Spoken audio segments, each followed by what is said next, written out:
एक पूरे बिहार के लिए सूचना है और इस सूचना के जरिए मैं माननीय मुख्यमंत्री श्री नीतीश कुमार जी से एक रिक्वेस्ट करता हूं कि इस बात पर विचार कीजिएगा सर। मैं ये वीडियो 29 जून को बना रहा हूं क्योंकि मुझे ऐसा लग रहा है, ये मेरा सिर्फ विचार है कि कोरोना मार्च में एक बड़ा रोग के रूप में सामने आया और इसके चलते आनन फानन में सब कुछ लॉकडाउन हुआ और समय के साथ ऐसा हर किसी ने महसूस किया है कि कोरोना इतना भयंकर बीमारी नहीं है जितना मार्च अप्रैल मई में समझे थे। समय के साथ कोरोना कमजोर हुआ है क्योंकि बिना दवा के ही बहुत लोग ठीक हो जा रहे हैं। ये हमारे देश और हमारी जनता के लिए अच्छी बात है। मैं कहना चाहता हूं श्री नीतीश कुमार जी से कि सर, सब कुछ लॉकडाउन के बाद, लॉकडाउन जब लागू था तो बंद था और ऑन लॉक में धीरे धीरे सब कुछ खोल दिया गया है, लेकिन अभी भी जो शिक्षा व्यवस्था है वो बंद है और मॉल खोल दिया गया, बसेस, मार्केट खुल गया। मतलब हम आम जनता से ये एक्सपेक्टेशन रखते हैं तो सोशल डिस्टेंस के साथ मार्केटिंग भी कर लेंगे, मॉल में खरीदारी भी कर लेंगे, बसेस में भी बैठकर वो एक दूसरे से एक जगह से दूसरी जगह जा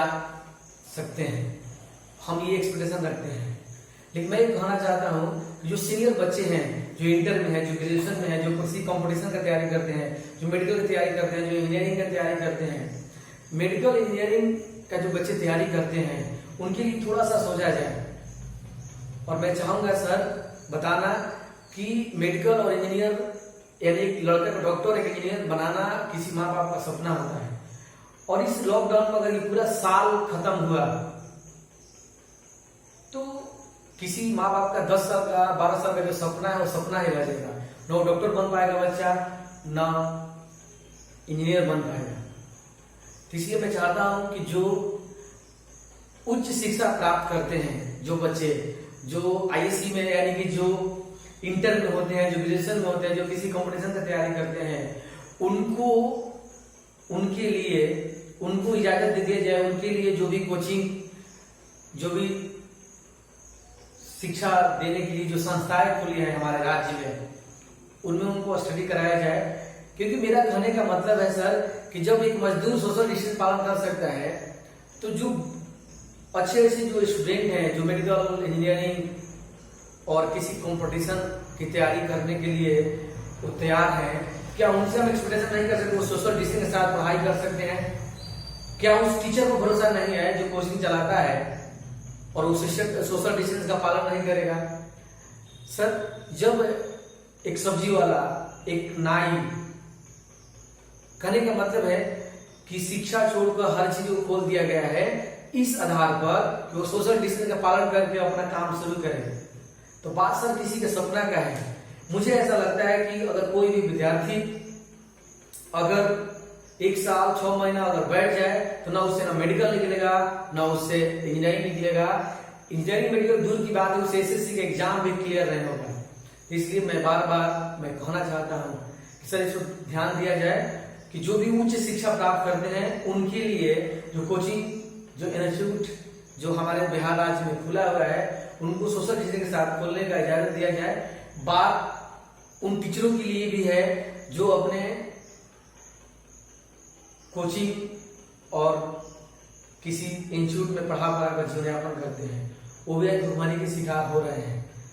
क्योंकि सर इस राज्य में ही नहीं पूरे देश में सबके बारे में सोचा गया है। मजदूर जो गवर्नमेंट जॉब है तो उनका तो कुछ कहना ही नहीं है, यानी समाज के हर वर्ग के बारे में कुछ ना कुछ सोचा गया है। लेकिन जो आज इस देश में पढ़ा रहा है सर, प्राइवेट नहीं पढ़ा रहा है, लेकिन वो तो शिक्षक है और ये हम सभी जानते हैं कि किसी देश को निर्माण करने में सबसे ज्यादा योगदान किसी टीचर का होता है। इसलिए मैं चाहूंगा कि मेरी बातों में जो भी त्रुटि है उसे ध्यान ना देकर मेरे कहने का जो मेन मकसद है उस पर ध्यान दिया जाए और कम से कम इंटर ग्रेजुएशन लेवल के जो भी बच्चे हैं उनको पढ़ने के लिए सोशल डिस्टेंस के साथ आप सब ऑर्डर कीजिए। मैं